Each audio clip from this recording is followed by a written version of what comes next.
Olha ela, tá gravando ela. Tá gravando o que, Paulo? Tá gravando. Hola, como el tiempo estaba nublado, hicimos con Lela y Paulo unos pururú. Gente, bom dia pra você. Bom dia não, boa tarde. É, né? bom. Boa noite. Boa noite.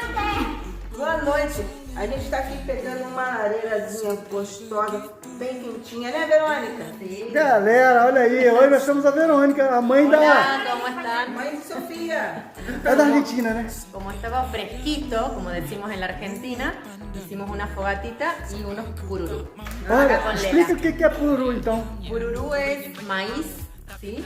Con manteca al fuego y muy rico. É a nossa pipoca. A nossa pipoca, gente. Então nós estamos aqui curtindo aqui uma lareirazinha. Gente, tá muito frio, tá muito fresquito, como disse ela. E a gente merecia, né, ô Sofia? O que a gente merecia? Vamos a hacer Uma pururu. Pururu. Um chocolate quente, um chazinho. Então, gente, olha, nós estamos aqui só curtindo um pouquinho aqui, né, a lareira. Tá bem quentinho aqui. O Paulo, como sempre, do lado da... Pegou a gente de surpresa, né? Vamos sempre, né, aprontando pra gente. E não esqueça de dar o... Sí.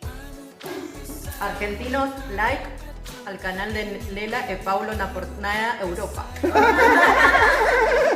Isso aí, gente. Olha, compartilhe o vídeo, tá? Se você quiser.